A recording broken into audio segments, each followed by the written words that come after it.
Hello. I was just saying my hair is just a little too curly today. I curled it and it took really well and it got really boingy. So, but welcome to the Morning Muffin Show as we make an entrance as always.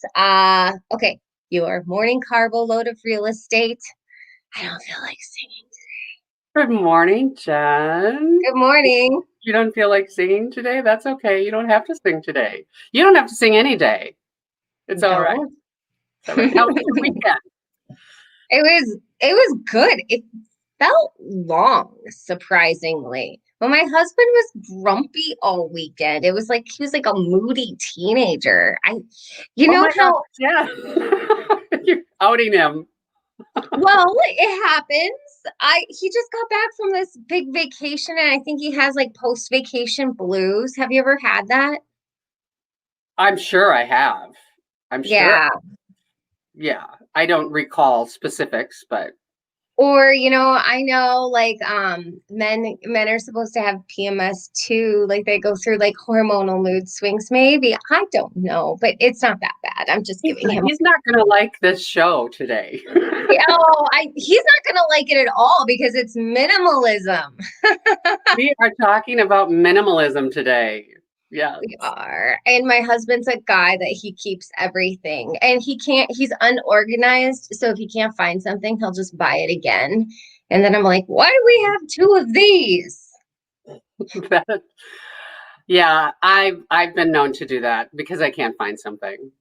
You, Mm, you, you know my house, so I thought your house was very well put together and very organized. So I know your previous house I will tell felt good. I will tell you this because it's me and Luis. I know where everything is because he doesn't use stuff in the so I know where I put things. So that is different between being in this house and being in my last house. So Yeah. you know where things are, and I don't have as much stuff, but I still have a lot of stuff. Yeah. Okay, so I'll go first. So I watched the documentary Minimalism this morning because we were talking about this, and I was thinking, what are we going to talk about on minimalism? Because I'm really not a minimalist, but it's these two guys. I wrote their names down: Joshua Fields Milburn and Ryan Nicodemus. They Uh-oh. they've what? I have They've to restart my computer because it's doing that thing again. Not Google Chrome, not responding. I went to share the screen and now it's all black again. well, we can still see you, Jen. You don't need to just restart your computer. But it's the minimalist documentary. Okay, maybe Oh, I that's can okay. share We it. don't need to pull it up. It's okay. I Um, like, okay. we had technical difficulties. She cries. Technical difficulties. It just goes with what we're doing. You're Sometimes. so graceful. You're like, let's just keep rolling. And I'm like, we need to start things No, we're over. not starting things over. No. So anyway, this documentary was really good. They interviewed a lot of people. It's about these two guys. One of the guys asked the other, I think it was Joshua asked Ryan, why are you so happy? And they had climbed the corporate ladder in their 20s, had these six-figure jobs, and were really unhappy. And one took the other to lunch and said, why are you so happy? I'm not happy. I should be happy. And it all came down to minimalism and reducing everything in their life. So now, this was actually filmed, the documentary was filmed in 2016. So at the time, they were traveling around the country talking about their book. They've written a few books, but they were talking about the book, Everything That Remains. And it was kind of interesting because in the beginning of the book tour, they would have like maybe 10 people. And at the end of it, after they were on the Today Show and they were on these other, platforms, their book signings were huge. But so then Joshua decided that he was going to downsize, and literally one of the guys had 51 items that he owned. That's it. He didn't own anything Wait a else. minute, wait a minute. Are these guys single or are they married? Um, One of them referenced a girlfriend. The other one, were not married, of course. I feel like that song, like I got 99 problems but you're not one, while they use a bad word. I'm like, but yeah, like that's like one of the things, like if I were to get rid of my husband, my stress level would go down so much. Well, there was one guy that they were interviewing, who basically said he's homeless. He reduced all of his stuff into what he could carry in his bag, and he did say it was a little difficult on dates. And I thought, you're homeless, and he would travel, go from one country and go experience life, and then I think he started a blog to fund it. But yeah, I don't know that I'd be dating somebody that was, you know, homeless, really. But It's their so whole concept was really interesting, and they interviewed several people, and you could see their homes. A lot of them had the Murphy beds that would turn into your couch. We were talking about tiny houses the other day. Some of them had tiny houses, and everybody who they were interviewed had this inner calm and really happy. And I love this. The very end, I would recommend watching it. I mean, I look around and look at all my books and look at all my movies down here and think I've got too much crap. Which I do. I think we all do as Americans. It's just the way we're sold. We're sold on advertising and go buy new things and so on and so forth. Now I forgot what I was going to say. Oh, the end of the movie, their very last line, which is the next book they're writing, the title of is Love People, Use Things. Oh, I love that. Yeah, you kind of have to love that, because I tell that to Max all the time. I'm like, we're not here to play with this kid's toy. We're here to play with this kid. I'm like, come on now, focus. That's a good lesson. That's a really good lesson. It's a hard lesson, isn't it? Yeah, for a 4-year-old, for sure. So anyway. Oh, that's fun. I always wonder. So I have a couple of friends that have done the tiny houses and things like that. And I use it as in a past tense because they sold it. It's just not sustainable. So I definitely want to talk about sustainable living, because I think that comes down to, like they were talking about in their books, like, just really getting rid of stuff and getting down to what you really use. And what you really love. Yeah, what you really love, and the psychological stuff behind clutter. They say that, oh gosh, I'm not a doctor. I'm not a psychologist at all, but I do read tons of books about neurology and psychology and how the two like meet up, and cognitive behavioral science. It's like one of my favorite topics. But they talk about, manifestation, about, sometimes if your mind is cluttered, so will your surroundings, and so will your physical body as well. It will start showing signs of, irritation. I suppose that's what I call it. I think I have mentioned to you before, if I haven't, I think I have, but I'm not the neatest person. You're a much more organized person than I am. I'm not the organized type A personality at all. But one of the things that I do know is when I have a lot of clutter in my house and mess in my house, my mind is not clear. My mind is then cluttered. So I know when I get to that point, because I kind of freeze and can't move forward with projects and things like that. So yeah, there's something to be said about reducing clutter. Yeah, I belong to several minimalist groups. One of the issues I have with them is there's a lot of extremely financially privileged people in part of them. And so they're like, anyway, there are some, okay, so they're great, but let's talk about things that we can do in our everyday that can kind of help reduce. One of the things that I hate is grocery shopping. I get I get like sticker shock, I think, and I don't know how to explain it. And I start talking myself out of it, like, oh my gosh, this is going to go to waste. So even ordering things online is difficult for me. So I'm not an online shopper at all. And so groceries, one of the things that I really love is I do Imperfect Produce. And I do it once a week and they deliver my groceries. And there's hardly any packaging in there. There's no plastic bags. They come in a brown paper box for the most part. Sometimes you get like mushrooms that are prepackaged in plastic. Are you still there? I'm here. Yes, Okay, you're really quiet and I can't see anything. So, like, we're good. so Keep going. I really like that. And you have a way of customizing it so you can choose what you want. But I like being creative. So sometimes I just go for like, give me whatever you're going to give me. And I just like don't choose what I'm going to get in my box. And then I end up having to use my creativity to like cook with it. And I do love that. I love it a lot. And I don't have to go to the grocery store. I don't get any plastic bags. I get a brown paper box, which you can give back to them the next week and they recycle it and reuse it.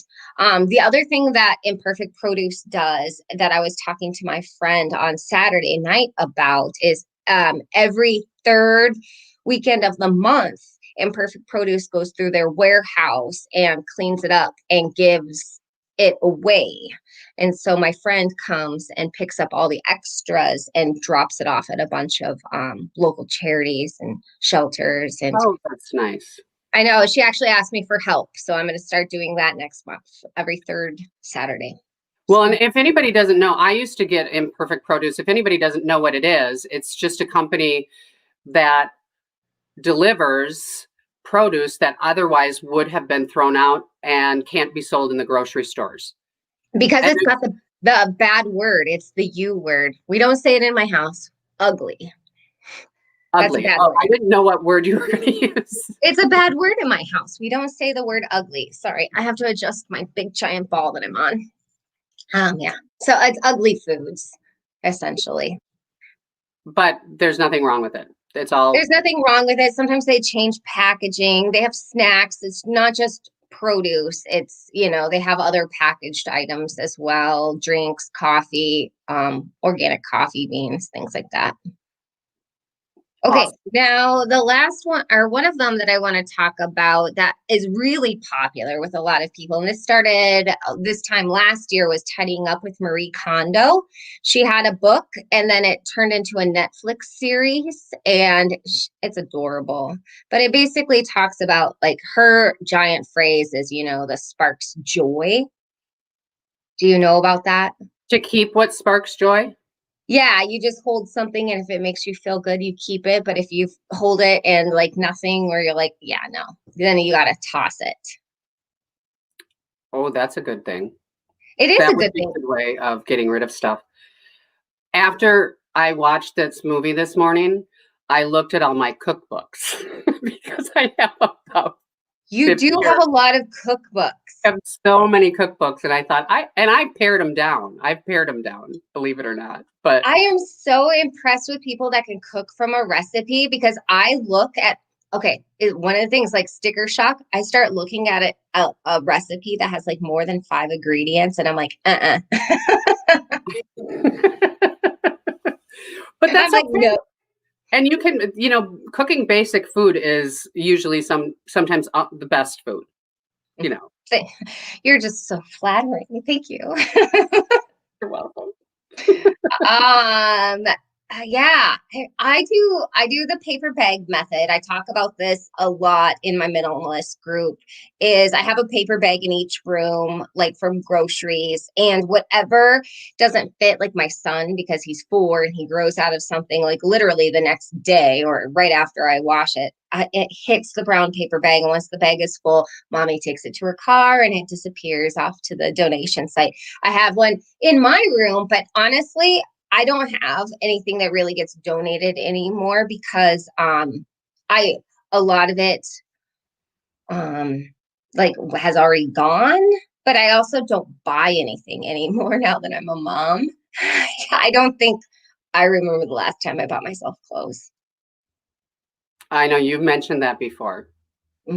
I think I did once last year, right before the pandemic hit, or this year. It would have been this year, and I didn't get a chance to wear them. I think I have a pair of shoes that still has the tag on them because I'm like, when am I going to wear this? I know. I've got a closet full of, professional clothes that I don't wear because I'm in, sweats, leggings, whatever, and t-shirts, hmm which is Um, and then I do have one other thing that I like as well is the Earth Friendly Household Cleaners and Laundry by Ecos, ECOS, which they come in, um, like like liquid hand soap, for example. It'll come in like a little beeswax tube, and then you empty it into your pump, and you mix it with water. Because most of this stuff, this liquid stuff that you buy, is mostly, you know, concentrated and then mixed with water. So you have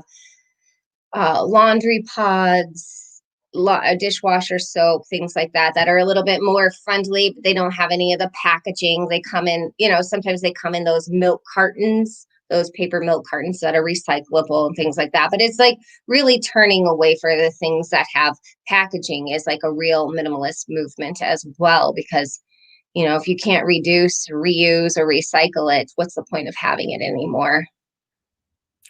That's a good thing. That's a Mhm. good thing. Yeah. Well, I hope you guys like this topic. I know. I think they will. I think a lot of people will, especially as we're coming into Christmas. I don't know about you guys, but I just took two big boxes of toys to the donation center to make room for all the stuff. Oh, I do have one more minimalist secret that I do for Christmas. What's that? I won't be able to get away with it any longer. I'm just going to tell you this. So I put away Max's toys. Like for his birthday, we ask for no presents for his birthday because we typically do like a big party and it's like more of an interaction thing. And he's happy with that. He doesn't need any presents. And he's an only child. He gets crap all the time, right? So, but what I do is I hide the presents and then I can go through them. And sometimes we either re-gift them to other kids for their birthdays because he hasn't necessarily seen all of them, but also I can repackage them for Christmas and then I don't have to buy Christmas presents. And I won't be able to get away with it anymore because now he's starting to get his memories, like he's got his long-term memory as like now in place. And he's like I had given away a Lego set to his friend Cody. And Max is like, I have a Lego set just like that. And I was like, yeah, you do. Oh, thanks, Mom. Yeah, you're not going to be able to get away with that anymore. Yep, yep, yep, yep. Yeah. Okay, well, I can't see any of you guys. I've got a blank black screen, but I can hear you. I hope Okay. you're watching this and you're having a great time. If you're commenting below, I'd love to see that. Give me some minimalism ideas that you guys have. I love this topic. It's one of my favorites. And we'll talk to you tomorrow. We'll see you tomorrow. Tomorrow, I did look. We are talking about books about Minnesota. Ooh, that's a fun one. Let's do it. Let's do that. And just last time your screen went blank, you're going to have to shut off your computer in order to stop the live. Oh, Everybody right. have a great day. See you later. Bye. Hey, shutting down. We're still live.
Hey, I'm back, everyone.